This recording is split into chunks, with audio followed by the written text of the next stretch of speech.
C'est une nouvelle semaine. Bonjour à tous et bienvenue dans ce nouveau numéro de Getingo.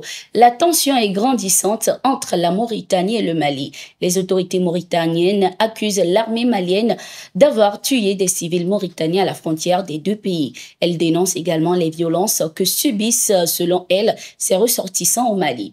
Cette situation inacceptable perdure malgré les avertissements que notre pays a lancés à l'occasion d'incidents similaires fondés sur le principe du maintien du bon voisinage et des relations étroites entre les peuples mauritaniens et maliens et des intérêts communs entre les deux pays, a indiqué le chef de la diplomatie mauritanienne.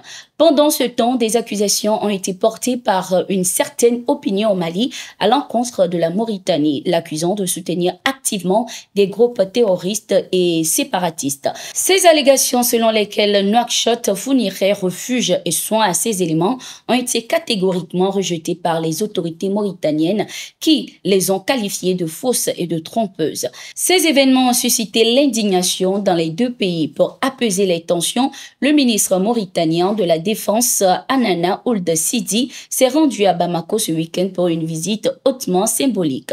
Porteur d'un message présidentiel, il a été reçu par le président de la transition malienne, le colonel Assimi Goïta.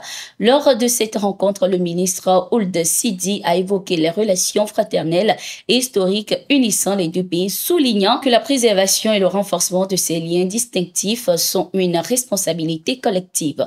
Pour les analystes, c'est un premier pas pour désamorcer la crise et consolider ce lien vital, celui de la solidarité régionale. Au Niger, les États-Unis ont enfin accepté de retirer leurs troupes du territoire après plus d'un mois de négociations. Washington a cédé finalement à la demande des autorités nigériennes. Selon les sources, un accord a été trouvé entre le secrétaire d'État adjoint américain Kurt Campbell et le gouvernement nigérien à la suite d'une rencontre à Washington avec le premier ministre nigérien Ali Maman Lamine Zeid. Une délégation américaine de haut niveau se rendra la semaine prochaine à Niamey pour faire le point de notre coopération et faire des propositions concrètes à la partie nigérienne afin de mieux envisager l'avenir, a précisé la télévision nigérienne dans un compte-rendu de la visite à Washington du Premier ministre Ali Maman Lamine Zeid. En mars dernier, le Niger avait dénoncé l'accord de coopération militaire signé en 2012 avec les États-Unis avec effet immédiat. Une dénonciation négligée par les États-Unis qui ont indiqué vouloir continuer les négociations. Les Occidentaux sous-estiment systématiquement le niveau de conviction que les autorités nigériennes mettent dans leur choix. Ils imaginent toujours pouvoir contrecarrer leurs intentions. Ce biais existe chez les diplomates et les analystes occidentaux. D'aucuns estimaient qu'il s'agissait d'une tactique pour essayer de négocier un meilleur accord avec les Américains, qu'il ne fallait pas prendre leur déclaration au pied de la lettre. Or, si, a déclaré Ivan Gishawa, enseignant-chercheur à l'université de Kent et spécialiste du Sahel. Notons que ce 21 avril, plusieurs centaines de personnes ont manifesté à Agadez, dans le nord du Niger, pour exiger le départ des soldats américains qui y disposent d'une base. Salem Bazoum, le fils du président déchu du Niger, est désormais à Dubaï. Il a quitté le Togo ce 18 avril 2024 pour Dubaï pour y poursuivre ses études selon les sources.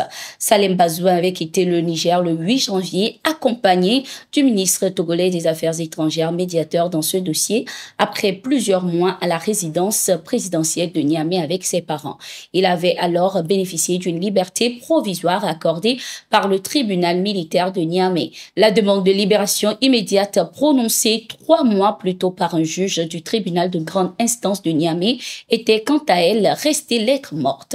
Le Conseil national pour la sauvegarde de la patrie CNSP qui avait fait appel l'avait maintenu en détention.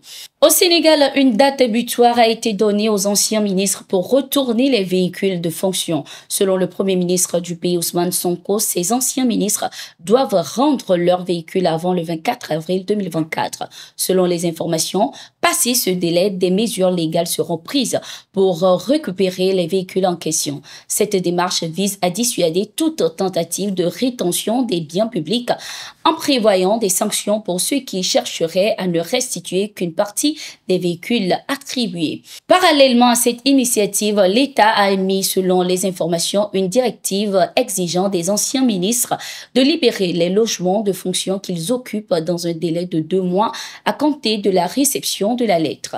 Cette mesure s'inscrit dans le cadre d'une gestion responsable du patrimoine bâti de l'État. Au Burkina Faso, un chef terroriste a été neutralisé dans la nuit du 20 au 21 avril 2024. Les sources indiquent que l'assaillant a été recherché depuis sa dernière attaque le 11 avril contre un véhicule de transport d'Ina en partance pour Solenzo, blessant un passager. Il a été neutralisé par les volontaires pour la défense de la patrie dans la province des Banwa, région de la boucle du Moun. C'est la fin de cette édition. Merci d'être resté avec nous. Nous sommes en continu sur nos différentes plateformes et sur notre site d'information, le www.toutafrica.com.